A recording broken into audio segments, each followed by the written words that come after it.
And I need to align a little bit. There we go. We need to we need to watch the traffic though. This is way too good. Hilarious. Hilarious. Is that an Icelandic word? No, I'm saying hilarious with a really bad accent. Oh, okay. It sounds like the Dutch one.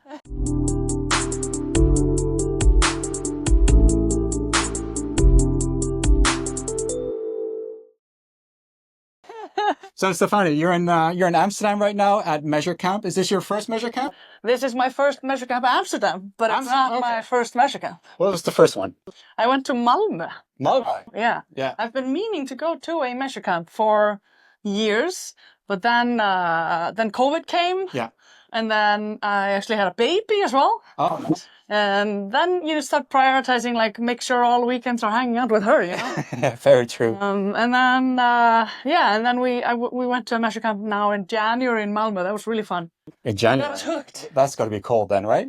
Well, I mean, I'm from Iceland, so it doesn't really matter where I... That's like us going to Spain. Yeah, it's almost like that. But anyway, for the people who are watching, because this is kind of an informal version of Couch Confidentials, the podcast, and we're doing kind of a walk and talk. We are doing a walk and talk. Through the streets of Amsterdam. I hope we don't get lost, but... Get hit by a bike. Hit by a bike, yeah. But for the people who don't know you, who are you exactly? Wow, that's such a big question. I am Stefania. You can call me Stef. I am the CEO and co-founder of avohq, which is a data quality platform that guarantees data quality upstream, which is one of our philosophies. I've been in data for, 13 something years? 14? And started in sort of, data engineering roles. Oh, really? You were in... Yeah, I'm a mathematician and a philosopher by training, and so I went into like the technical angle. Is this the bike lane? I think so. Should we go into the... Let's go here onto the sidewalk. I love how this is going. And mathematician and a philosopher. I am, yeah. And I started in genetics, where I was doing data engineering. Is this because of the long winter nights in Iceland that just was like, we need to keep ourselves busy inside? Yeah, something like that. But that was really fun. And that's, I was doing managing like distributed computations for huge DNA sets and physical traits.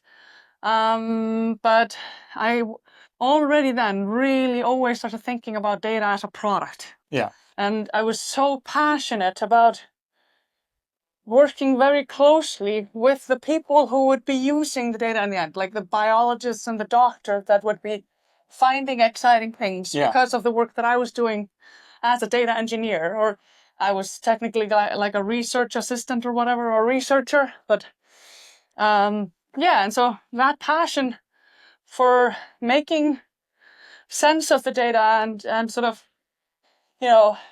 helping people build something good because of data. Yeah. Started immediately then, even though it was like a really technical role. And then from there went into being the first analyst of a mobile game called QuizUp, where I got to build up the data set. First kind of first steps into digital analytics? Yes, exactly. Okay. That was my first steps into that. And I got to build up the data team, the data infrastructure, and the data culture. Yeah. And that's where I learned how important this event-based user experience data is for businesses. It's like you make decisions about what to build next. You make decisions about how to go to market next. It's how we discovered that QuizUp had like a really wildly effective virality effect using our event-based data. That's how, like, the time series data that we had. Yeah. And we also used it to power like our recommendation algorithms. Okay. And engines, recommendation engines. So it was just so important. But we also learned the hard way that it was very important and difficult to manage the quality of this data. And that was sort of the beginning also then of avohq. We built some tools internally and processes for like over a 3-year period, painfully internally there. Yeah. To solve this. And then later had the exact same experience at another company. And I was like, I can't believe I'm doing this again. And And then we ended up sort of talking to hundreds of product managers and data scientists and developers, and they were all just very miserable about it. And we decided to do something about it, and now we help huge companies like Moody's and Fender and Walt and IKEA battle and solve and guarantee data quality upstream. That's quite a list. And I think you also mentioned it in the panel discussion. I think it was at least mentioned. Glenn from Human 37, he said, you need to understand what bad data looks like before you can actually move ahead and ensure good quality data. Is that something that you feel that has happened with you in your past experience that has led to where you are now? Yeah, I think that's I think that is probably a crucial thing. And we were having this conversation in the panel specifically in the context of doing the scary, really scary thing of trusting people or teams or domain, like the onboarding team or the checkout team or the marketing team, to be accountable and responsible for their own data sets. But still having data sets that scale well enough so that you can build central data products on top of data that comes from all of these different teams. That is a very difficult thing to navigate, but the conversation that we were having is like, it is really scary to trust people to take on that responsibility and have an understanding of the stake of what they're doing. And I think that's where that comes from. Like, you have to have some understanding of what good and particularly what bad looks like. And the damage that bad data can do. The damage that bad data can do before I'm able to trust you to, Absolutely. I think, and so, but the good news there also is like, we have in the last decade or so, I would say, and probably looking back further, as we've been doing more and more sort of the new age event-based data, where the event has a name and the properties have a name, and it's not just attribute 1, attribute 2, and all that stuff. Legible taxonomy and Yeah, exactly. Something that is useful for the end user as they can understand what it means when they're looking and using the data. As we've been going on that journey since 2010-ish or something like that, probably earlier and later, and but it's around that time, we've evolved sort of the understanding of what good means or needs to look like, I think. And I think as an industry, we're sort of reaching a consensus gradually. We definitely have like very differing opinions here still, but I think we're reaching consensus. And I think, or some sort of a consensus, or at least in the direction of it. And I think that's empowering us to be able to finally have computational governance for this, which is like, we can start tracking it for accountability. And it has a little bit of a negative connotation. Let's walk in the sun here. Accountability has a little bit of a negative connotation in the sense that if something goes wrong, who do we blame? But I think there's also an educational element in there and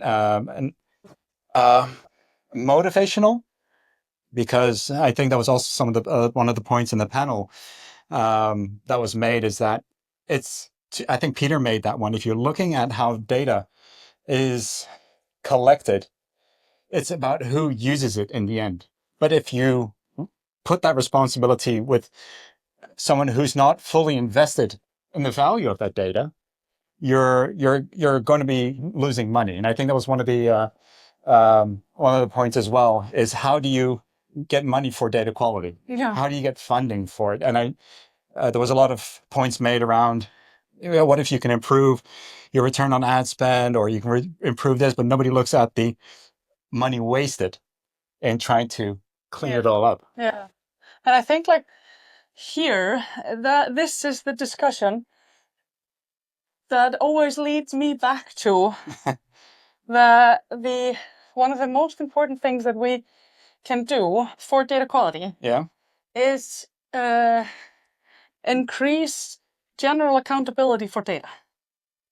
So making sure that, if marketing is accountable for their data and they're accountable for the decisions that they make out of their data, then they will they will have, visibility into when the data is broken. Yeah.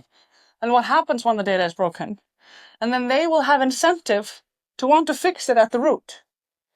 Whereas if marketing only gets served data, so someone fishes for them, and they don't fish for themselves, then the only people that have any visibility into the data quality issues are the people that go fishing.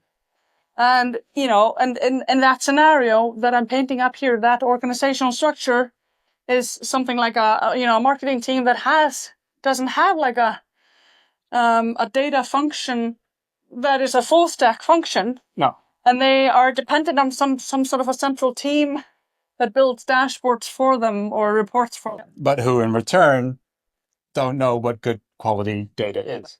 The marketing folks don't. No, the IT people. And the IT people don't. And but if you're a data expert on the central team, you can know what you can know in technical terms what good data looks like, but you might not have the intuition of that domain. Yeah. For that's a weird conversion rate. Wait, and you have to have the domain expertise. Yeah, you're not exactly opening the bottle of champagne on 100% conversion rate. Yeah, exactly. It's not, it's not realistic. Wait, I was looking at something different, and and so you have to have this mix of domain expertise and data expertise together. Yeah. And it is so inefficient to have those completely separate. It's very inefficient, and it's like you won't be able to find ways to invest in data quality that way. It just is too hidden. There's too many layers between the end users and the people that are sort of for some reason. I mean, I'll never forget. The moment when I had to go to my CEO, or my CEO came to me and was like, "Hey, Stef, what is the retention looking like for the single player mode that we just released?" Yeah. And I was like, "Okay, I know it for iOS, but I don't know it for Android because Android messed up the tracking." And he said to me, "Stef, you have one job." And I was like, "Holy crap," And so what he's saying is, you're accountable for the data quality. Yeah. But I completely disagree with that. That's the point. Because I, as a data analyst, I don't have any control over it. The control is in the hand of the iOS and the Android developers and the product managers there. And that's where the accountability has to lie. Yeah. So it's like... And to kind of make it a little bit more tangible for companies now. You've been working on a kind of what you've recently called, like 10 minutes ago, a passion project of yours. Yeah. It's a new white paper. I've actually been carrying it around Amsterdam now. I'm going to hold it up here with my other hand. Nice. Yeah. I love that. That's good. That's a good shot. A lot of people have seen it now in Amsterdam. But what can you tell me about it? You talk about data mesh. You talk about data contracts, but We've been in this industry long enough to say, hey, a term's a term. What does it mean in all practicality? Yeah, that's a great question, and I'll open this discussion also up with I remember when it just was all over Twitter and LinkedIn, the discussion of data mesh back in probably 21, I feel like, and I was just like, ugh, yet another consultancy term that that everyone's using for what we've been doing for years anyway, and I was just impatient about it. I was like, why do we have to invent another term for it? Whatever. But I got over myself, and what I appreciate about it is the data mesh principles as they're framed. Yeah. Now by the industry are 4 principles, and I have been preaching all of them for 15 years. And do you feel that it's now finally ripe, or has it become more? Has it come within grasp of more companies now? I think so. I think we've all been working towards them for a long time, and I think this is a great way to frame a philosophy without having to explain it every time we want to talk about it. So that's what I like about It's it. becoming more common knowledge that data quality is just can have an impact on your business, both negative and positive. Yes. But how, I mean, this is all theoretical. I'm going to hold it up again here, but Yeah. how do we put this into practice? Because, Exactly. and that's, I'm going to plug you because that's why you're here as well. I want to talk about avohq. And as you've noticed, I'm a very advocate for you guys. Yeah. Funny enough, sounds more like avocado, but advocate. I think that the quality, or at least the performance of using your data, can be improved by ensuring that you're getting the right data at the source. Yes. I've seen solutions that collect data and try to warn you of any mismatches in your models, and the data that's sent over, but that's too late because that's pre-processed. Yeah. And what you want to do is you want to grab it where it's collected. Yeah. And that's pretty much what avohq does, right? That's what avohq does, but avohq does that because that's a philosophy that I think every single company in the world should abide by. Whether they build something internally to do that, or figure it out, or struggle through it with brute force, or buy a solution like avohq, that is the only way to succeed in doing this. Yeah. And so that is why avohq exists as a business. We found our canal, by the way. We found our canal. But and I think I have a visual for this. I know this is also maybe not going to be always looked at visually, but for the people who are, it's like. I need to click a button here. 1, 2, 3. There you go. Yeah. Okay. So this is what you were talking about. Okay, so you have a way to plan data collection. Okay, that's the first step that you have. Then you implement the tracking. Then you observe and monitor somehow or validate your tracking. And then you build your data products. Most data quality platforms or validation or initiatives, they start either after you build your data products or just before, here. But data quality starts here, not here. And that's sort of the meaning the data quality for people who are listening and not watching. Data quality starts when you plan your data collection, not when you're about to build your data products. No. That's too late. Or when you've already built them and then you realize the dashboard looks weird. And so that's that's the philosophy. Switch places here because I need to rest that arm and move to the other. Let me. Nice. There we go. Yeah.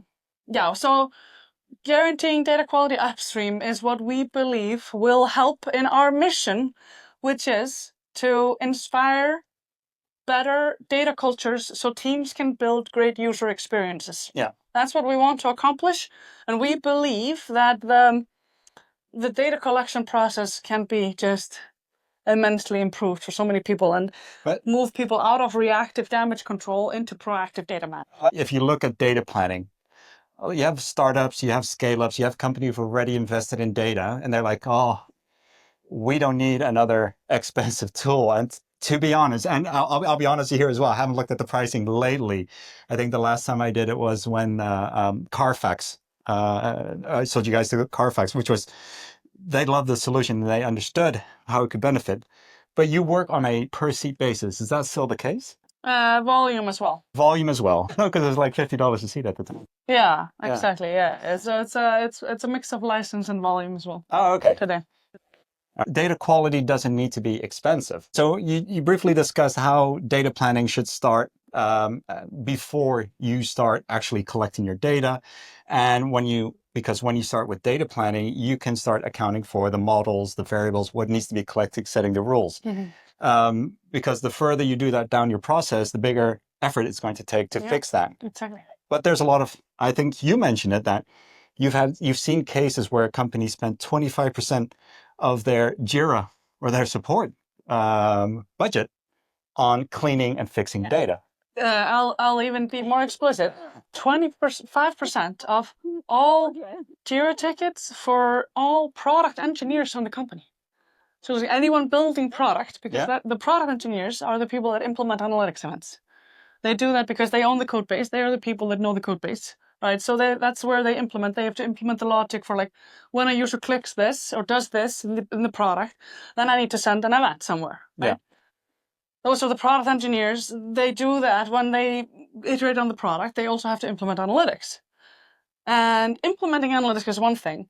But then when you implement analytics and it goes sideways, and someone comes to you after the fact as a product engineer, and this is a company that had, I think, 3,000 product engineers. So it's a lot of expensive 3,000? 3,000 product engineers. And so it is extremely expensive to come back to them, ask them to fix analytics after they shipped it. Yeah. And they have to task switch to something that they already left behind weeks or months ago. And 25% of their Jira tickets was around fixing analytics. You're just trying to prevent the ship from sinking at that point. Yeah, and so like that's so expensive, and it's so much more efficient to do things right from the get-go. And that's why they, adopted avohq, which is like one of the engineering or the developer products that we offer, not a prerequisite for getting a lot of value from Avo and sort of planning data in advance. That's the development environment plugin where... Exactly. Yeah. It's generated code tracking snippets that sort of are type safe and just guarantee that the engineer implements the right data structure. On the defined tracking. Yes, exactly. Yeah. And so, that's a nail on the head right there. Yeah, like I think our numbers are like 70 to 80% of our customers eventually adopt that, but we don't push people to do that in the beginning because like most of our customers, it starts with the data person. Yeah.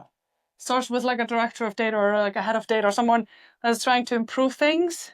And, the way to start with that is you are in the situation, like I was explaining earlier, where I was accountable for data quality. Oh, I pressed my mic. Where I was accountable for data quality, but I had no control over it. Yeah. And that's a really difficult position to be in. So, what I did as a data lead or like a head of data was try to create a culture where engineers also cared. Yeah. And eventually, through a lot of work, we were like, okay, we just sort of, we developed this concept called purpose meeting, which you can find if you Google probably Avo purpose meeting or something like that. Oh. Which is about sort of getting engineers and product managers involved in the data planning process earlier. Yeah. So that they understand how the sausage is made, so that they are contributing to the decision on the engineering feasibility of the tracking and the business viability and the importance of the tracking. This is so pretty. I know. Look at that house. It's so beautiful. That is quite the unique. Let me show it to you here. Oh, right in the middle of Amsterdam, near business district, there's a small, tiny house here. Oh, cute. Incredible. Modern architecture over there. Pretty cool. Yeah, that's good. You don't see that sitting inside. Let's take a picture of it.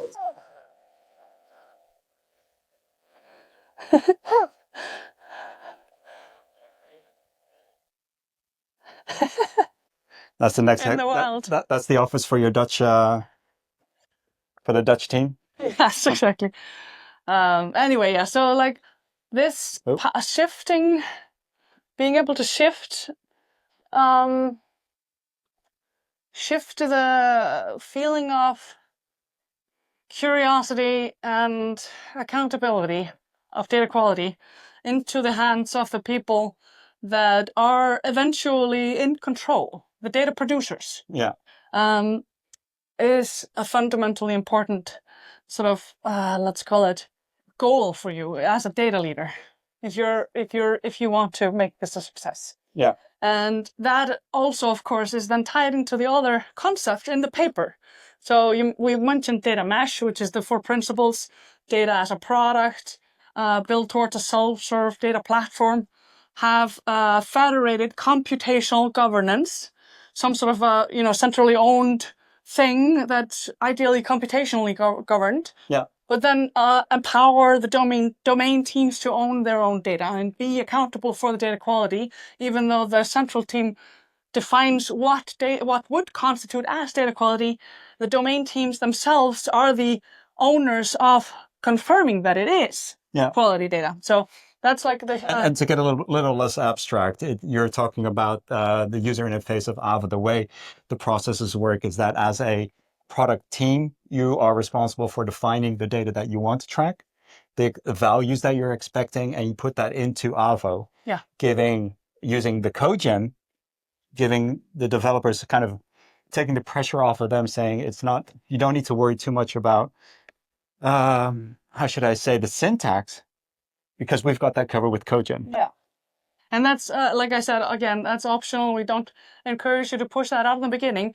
But because the other concept is the data contracts, and that's the contract between the data producers and the data consumers. Yeah. The data producers is, of course, that includes the people that plan the data collection, yes.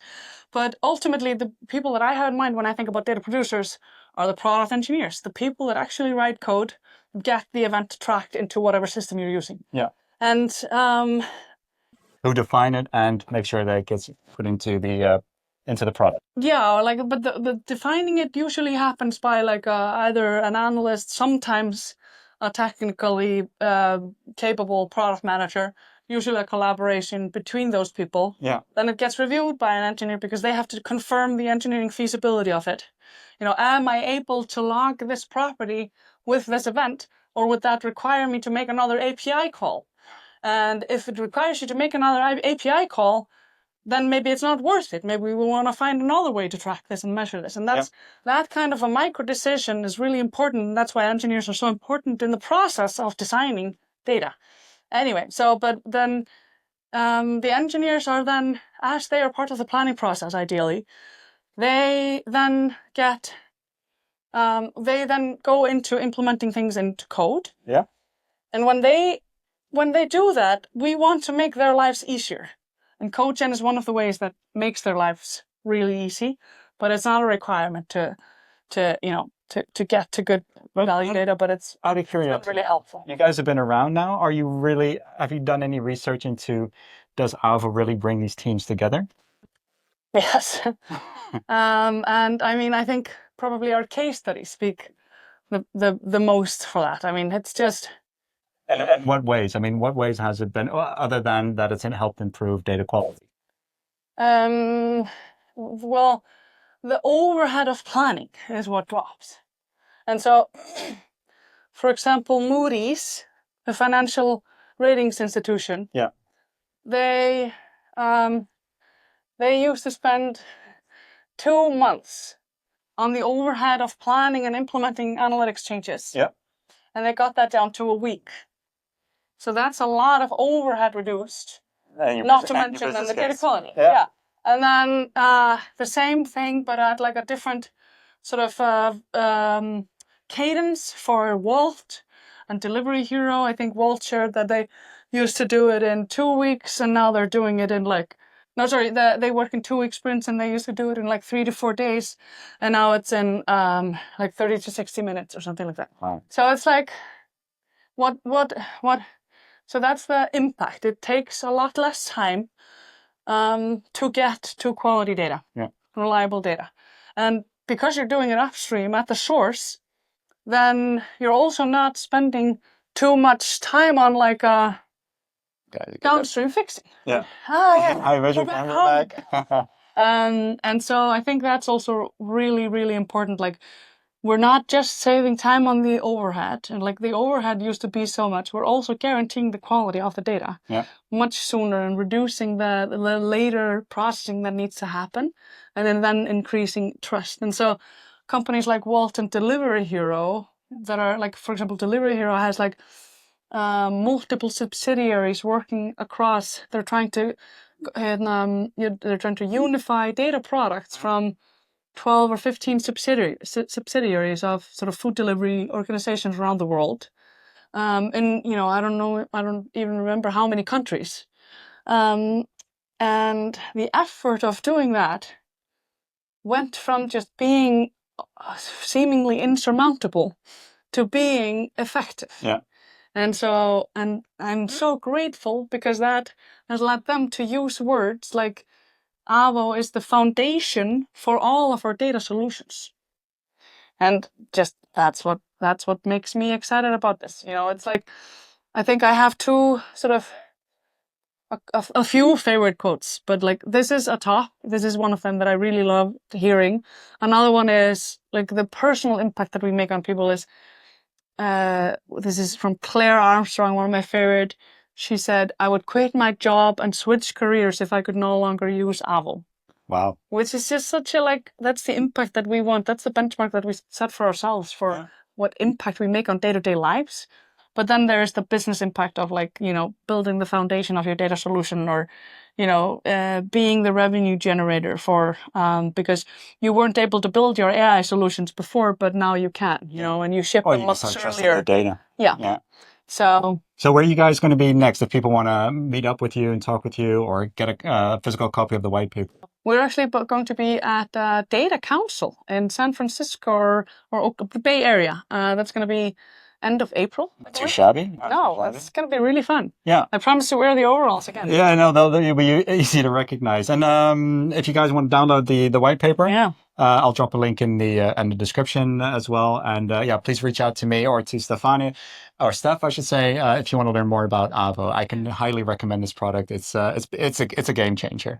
Thank you for your time, Stef. It's been fun seeing you here at MeasureCamp Amsterdam, and I hope to see Avo a lot more soon in the future. Nice. And if you want to also have conversations about this subject, that's also a personal passion of mine, just to start the worldwide the community conversation about upstream.